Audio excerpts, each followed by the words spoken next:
जय हिंद दोस्तों। स्वागत है मेरे नए वीडियो में। दोस्तों इस वीडियो में हम बिहार शिक्षक भर्ती टीआरई 4.0 के लिए आधुनिक इतिहास को करने वाले हैं। साथ ही दोस्तों इसको हम लोग बीपीएससी के घटना चक्र से करेंगे। तो चलिए दोस्तों वीडियो को स्टार्ट करते हैं। पहला प्रश्न है दोस्तों, बम्बई योजना में प्रस्ताव था। प्रश्न है दोस्तों, बम्बई योजना में प्रस्ताव था। ऑप्शन है तीव्र आर्थिक विकास दर का, समान वितरण का, कुछ पूंजीवादी विशेषताओं के परित्याग का, कर्मचारी कामगार कल्याण योजना का, एक से अधिक कोई नहीं। तो दोस्तों इसका राइट आंसर हो जाएगा ऑप्शन नंबर ई। ऑप्शन नंबर ई दोस्तों इसका राइट आंसर हो जाएगा। इसके एक्सप्लेनेशन को देख लेते हैं दोस्तों।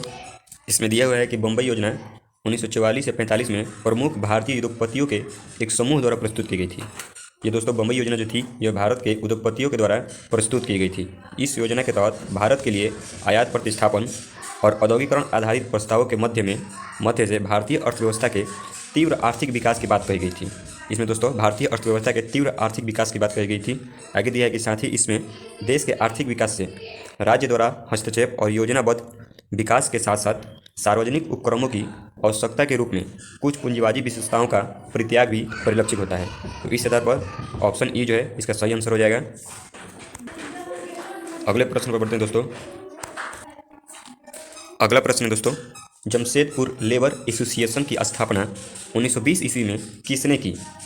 ऑप्शन है एस एन हलदर, व्योमकेश चक्रवर्ती, रमेश पाल या स्वामी विश्वानंद, एक से अधिक कोई नहीं। तो इसका राइट आंसर हो जाएगा दोस्तों option number A, S N Haldar.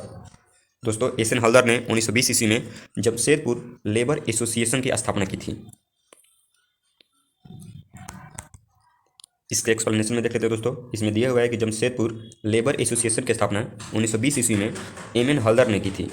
यह जमशेदपुर में स्थापित टाटा इस्पात उद्योग के कामगारों के साथ शुरू हुआ था।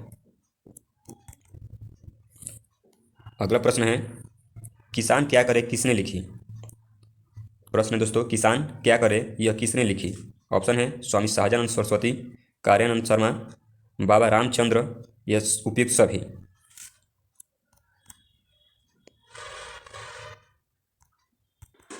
तो दोस्तों इसका राइट आंसर हो जाएगा ऑप्शन नंबर ए, स्वामी शाहजानंद सरस्वती।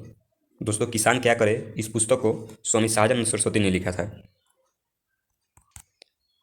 इसके एक्सप्लेनेशन को देख लेते हैं दोस्तों। इसमें दिया है कि किसान क्या करे नामक पुस्तक 20वीं शताब्दी के प्रख्यात किसान नेता स्वामी शाहजानंद सरस्वती ने लिखी थी। अगला प्रश्न है, भारतीय राष्ट्रीय कांग्रेस के 27वें सम्मेलन की अध्यक्षता किसने की थी? ऑप्शन है S N Sinha, R N Mudholkar, Mazharul Haq, Rajendra प्रसाद, एक से अधिक कोई नहीं। तो दोस्तों इसका राइट आंसर हो जाएगा option number B, R N Mudholkar ने। दोस्तों भारतीय राष्ट्रीय कांग्रेस का 27वां सम्मेलन 1912 ईस्वी में हुआ था। 1912 ईस्वी में बिहार के बांकीपुर में 27वां सम्मेलन हुआ था कांग्रेस का, और ये 1912 ईस्वी में हुआ था, जिसकी अध्यक्षता आर एन मुधोलकर ने की थी। इसके एक्सप्लेनेशन को देख लेते हैं दोस्तों। इसमें दिया हुआ है कि भारतीय राष्ट्रीय कांग्रेस का 27वां वार्षिक सम्मेलन बांकीपुर बिहार में दिसंबर 1912 ईस्वी में आयोजित किया गया था, जिसकी अध्यक्षता आर एन मुधोलकर यानी रघुनाथ नरसिंह मुधोलकर ने की थी। अगला प्रश्न है, 1912 ईस्वी में पटना में होने वाले भारतीय राष्ट्रीय कांग्रेस के अधिवेशन के अध्यक्ष कौन थे? ऑप्शन है आर एन मुधोलकर, ए सी मजुमदार, मदन मोहन मालवीय, एक से अधिक या कोई नहीं। तो दोस्तों इसका राइट आंसर अभी हम लोगों ने ऊपर में किया है, option number A, R N Mudholkar इसका राइट आंसर हो जाएगा।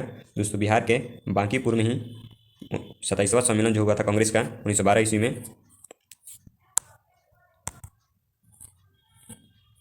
अगला प्रश्न है, मदरलैंड को किसने प्रकाशित किया था?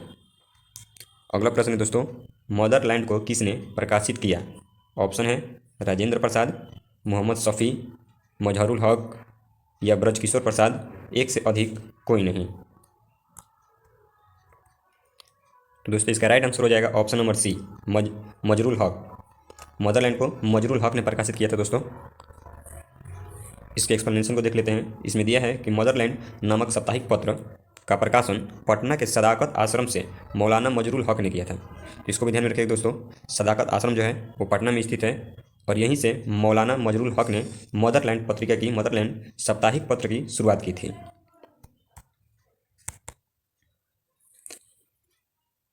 अगला प्रश्न है, पटना युवक संघ की स्थापना हुई थी। पटना युवक संघ की स्थापना हुई थी। ऑप्शन है 1917 में, 1925 में, 1927 में या 1930 में, एक से अधिक कोई नहीं। तो दोस्तों इसका राइट आंसर हो जाएगा ऑप्शन नंबर सी, 1927 ईस्वी में। 1927 ईस्वी में पटना युवक संघ की स्थापना हुई थी। यहाँ पर दिया हुआ है दोस्तों कि पटना युवक संघ की स्थापना 1927 ईस्वी में हुई, जिसने बिहार में क्रांतिकारी गतिविधियों को आगे बढ़ाने में महत्वपूर्ण भूमिका निभाई। तो दोस्तों पटना युवक जो संघ था वह एक प्रकार का क्रांतिकारी संगठन था जिसने क्रांतिकारी गतिविधियों को आगे बढ़ाने में महत्वपूर्ण भूमिका निभाई। अगला प्रश्न देखते हैं। अगला प्रश्न है, स्वराज मेरा जन्मसिद्ध अधिकार है, मैं इसे पाकर रहूँगा, यह किसने कहा था? ऑप्शन है M.K. गांधी, जवाहरलाल नेहरू, बाल गंगाधर तिलक या भगत सिंह। तो दोस्तों इसका राइट आंसर हो जाएगा ऑप्शन नंबर सी, बाल गंगाधर तिलक। दोस्तों बाल गंगाधर तिलक ने कहा था कि स्वराज मेरा जन्मसिद्ध अधिकार है, मैं इसे पाकर रहूँगा। इसके एक्सप्लेनेशन को देख लेते हैं दोस्तों। इसमें दिया हुआ है कि भारतीय राष्ट्रीय कांग्रेस के लखनऊ अधिवेशन जो कि 1916 में हुआ था, इसी में बाल गंगाधर तिलक ने कहा था कि स्वराज मेरा जन्मसिद्ध अधिकार है और मैं इसे लेकर रहूँगा।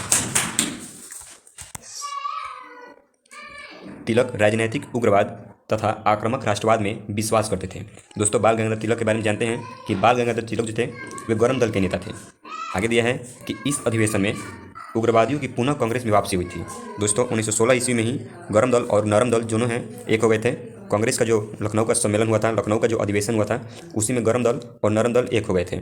आगे दिया है कि तिलक एवं एनी बेसेंट के प्रयासों से कांग्रेस और मुस्लिम लीग के बीच समझौता हुआ और यह समझौता लखनऊ समझौता या कांग्रेस लीग समझौता के नाम से प्रसिद्ध है।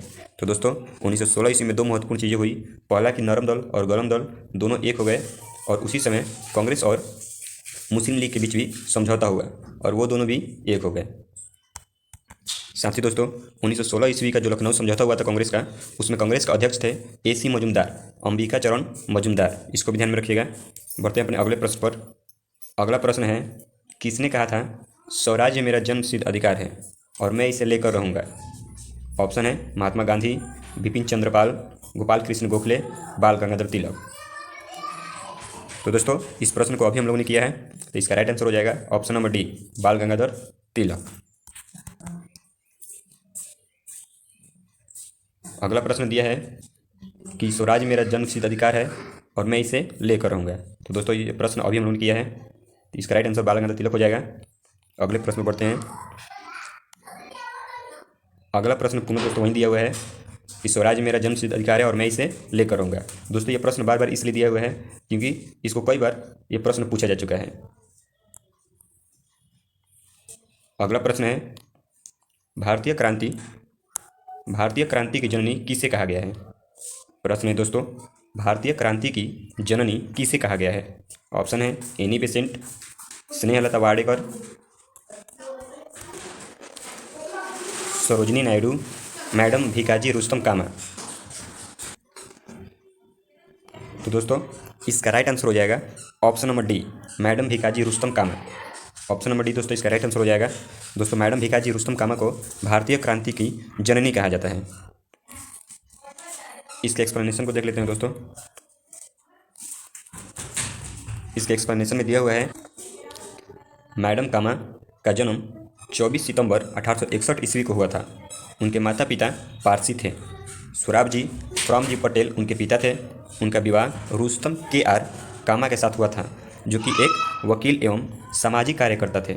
मैडम कामा ने राष्ट्रीय आंदोलन के महान अग्रणी भारतीय नेता दादा भाई नौरोजी की निजी सचिव के रूप में सेवा किया। आगे दिया है, बाद में वे कुछ देशभक्त विद्यार्थियों, यूरोपियन बौद्धिक लोगों के संपर्क में आकर स्वतंत्रता आंदोलन से जुड़ गईं। 22 अगस्त 1907 को जर्मनी के स्टुटगार्ट में आयोजित अंतर्राष्ट्रीय सोशलिस्ट सम्मेलन में उन्होंने भारतीय स्वाधीनता का झंडा सर्वप्रथम फहराया था? तो यह प्रश्न पूछा जाता है दोस्तों कि जर्मनी में सर्वप्रथम झंडा किसने फहराया था, भारतीय झंडा किसने फहराया था? तो इसका आंसर होता है मैडम भिकाजी कामा। आगे दिया है कि यह झंडा कलकत्ता झंडे का परिवर्तित रूप था। इन्हें भारतीय क्रांति की माँ तथा भारतीय क्रांति की माँ कहा जाता है और इंग्लिश में मदर ऑफ इंडियन रिवोल्यूशनरी।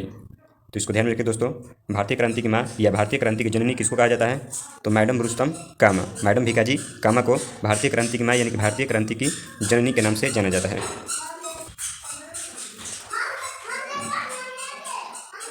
अगला प्रश्न है, मैडम कामा ने भारत के तिरंगी स्वतंत्रता ध्वज को कहाँ फहराया था? ऑप्शन है पेरिस, लंदन, स्टुटगार्ट या जिनेवा में। तो दोस्तों इसका राइट आंसर हो जाएगा ऑप्शन नंबर सी, स्टुटगार्ट में। जर्मनी का स्टुटगार्ट में दोस्तों मैडम कामा ने भारत के तिरंगी स्वतंत्रता ध्वज को फहराया था। यह प्रश्न भी कई बार पूछा गया है दोस्तों। अगला प्रश्न है, मैडम कामा ने 1907 ईस्वी में प्रथम तिरंगा ध्वज कहाँ फहराया था?